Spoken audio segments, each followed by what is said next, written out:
शकुंतला देवी की दो बहुएं थीं, बड़ी बहू शिल्पा और छोटी बहू गुंजन। शिल्पा की शादी को 5 साल हो चुके थे। कहने को तो वो घर की बड़ी बहू थी, लेकिन उसमें बड़ी बहू वाली कोई बात नहीं थी। वो ना तो किसी बात की कोई जिम्मेदारी लेती थी और ना ही उसे अपनी देवरानी पर रौब जमाने आता था। लेकिन वहीं छोटी बहू यानी कि गुंजन बेहद ही तेज तरार स्वभाव की थी। अपने नंबर बनाना और अपने किए का ठीकरा दूसरों के मत्थे मरना उसे बहुत अच्छे से आता था। एक दिन की बात है, पंकज और मनीष हाथ में बिजली का बिल लिए खड़े थे और गुस्से में अपनी माँ से कहते हैं, अरे माँ, आप कुछ देख भी रहे हो? आखिर घर में क्या हो रहा है? मैं देख रहा हूँ कि आजकल आपका ध्यान घर पर रहता ही नहीं है।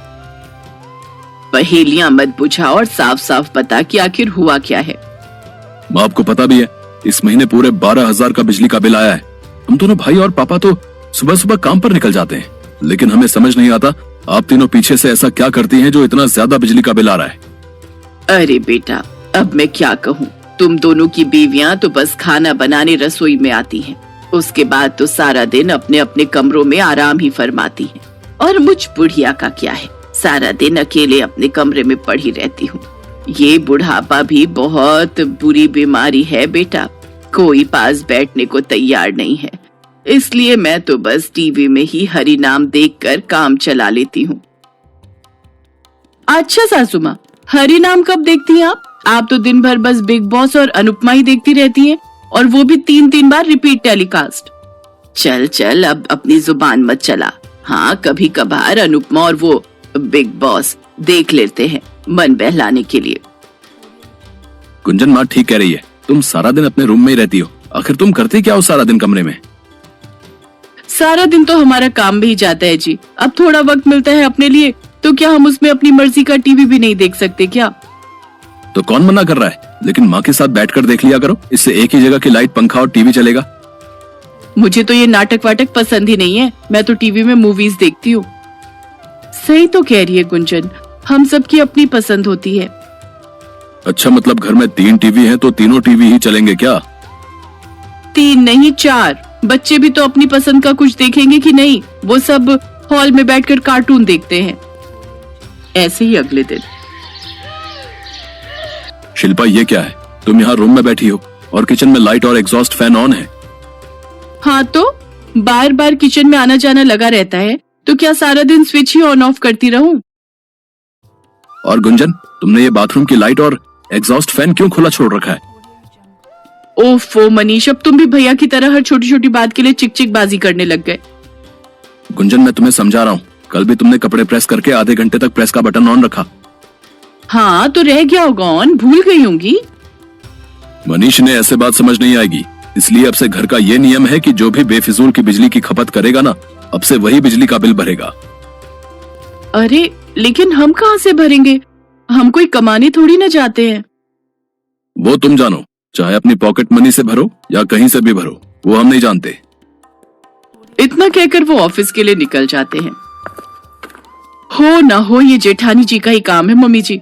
उन्होंने जेठ जी के कान भरे होंगे ताकि बिजली का बिल मेरे सीधे साधे पति को भरना पड़े। बताओ भला, मेरे पति की इतनी कमाई कहाँ जो इतना बिल हर महीने भर सके? ये सब जेठानी जी का ही किया धरा है। ये तुम क्या बोल रही हो गुंजन? भला मैं ऐसा क्यों करूंगी? ओफो, इन दोनों की चिक चिक बाजी फिर से शुरू हो गई। भैया मैं तो चली अपना बिग बॉस देखने। इन दोनों की चिक चिक बाजी से अच्छा है कि उनकी चिक चिक बाजी सुनूं। पंकज भैया ने ये नियम बनाया है ना कि जो बिजली की वेस्टेज करेगा वही बिल भरेगा। अब मैंने भी जेठानी जी से बिल ना भरवा लिया तो मेरा नाम भी गुंजन नहीं। अगले दिन जब शिल्पा बच्चों को स्कूल बस तक छोड़ने गई तो पीछे से गुंजन ने उसके कमरे की लाइट, एसी और फैन ऑन करके छोड़ दिया। पंकज जैसे ही मॉर्निंग वॉक करके घर आया और उसने ये सब देखा तो वो शिल्पा के ऊपर आते ही चिल्ला पड़ा। शिल्पा, कल ही मैंने तुम्हें सब समझाया था और आज तुम फिर से ये सब ऑन करके चली गई। अरे लेकिन मैं तो सब बंद करके गई थी। हाँ, तुम कितनी बड़ी भुलक्कड़ हो ये बात तो हम सब अच्छे से जानते हैं। ये सब देख गुंजन मन ही मन मुस्कुरा रही थी। तभी मनीष उसे आवाज देता है, गुंजन जरा मेरे कपड़े तो प्रेस कर दो। जी अभी आई। गुंजन अपने कमरे में चली जाती है। अगर गुंजन के कमरे की लाइट कम चली तो सारा बिल मुझे ही देना होगा, लेकिन मैं भी उसकी जेठानी हूँ, मैंने कोई कच्ची गोलियां नहीं खेली। गुंजन जब रसोई में मनीष का लंच पैक कर रही होती है तो शिल्पा झट से जाकर उसके कमरे की लाइट, एसी, प्रेस, पंखा सब ऑन कर देती है। कुछ देर बाद मनीष नहाकर बाहर आता है तो ये सब देखकर चिल्लाते हुए रसोई में जाता है और गुंजन से कहता है, गुंजन, कल भैया ने इतना समझाया था और आज तुम फिर प्रेस, एसी, लाइट सब ऑन करके छोड़ आई। लेकिन मैं तो बंद करके आई थी। मैं सब जानता हूँ, और तुम्हारा क्या है? बिजली का बिल आएगा तो वो तो मुझे ही भरना पड़ेगा ना। भैया तो दे देंगे मेरे हाथ में। तेरी बीवी ने बिजली फूकी है तो तू भर। मैं सब जानती हूँ, ये तुम्हारी भैया की चाल है ताकि हमसे बिजली के बिल के पैसे निकाल सके। अरे अब घर में इतने सारे लोग रहते हैं तो बिजली का बिल नहीं आएगा क्या? लेकिन सच ही कहते हैं लोग, घर में उसी की ज्यादा चलती है जो ज्यादा पैसे कमाता है। मेरे मनीषी कम पैसे कमाते हैं, इसीलिए ये हमें नीचे दिखाने की कोशिश करते हैं। तुम चुप रहो छोटी बहू, जब हर महीने थैली भर भर कर तुम शॉपिंग करके लाती हो तब तुझे अपने पति की कमाई नहीं दिखती। गुंजन ये सुनकर पैर पटकती हुई अपने कमरे में चली जाती है।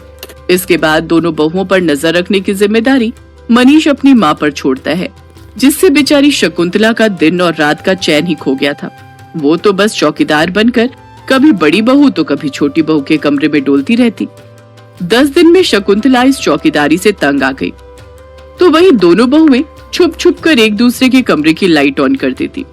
ऐसे ही 1 महीना बीत गया और इस महीने के बिल से सबके होश उड़ गए, क्योंकि इस बार पूरे 22,000 का बिल जो आया था।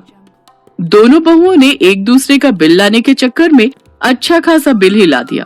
अब उन दोनों को अपनी गलती का एहसास तो हुआ, लेकिन तब तक बहुत देर हो चुकी थी और बेचारे पंकज और मनीष को इस बार दुगना बिल भरना पड़ गया।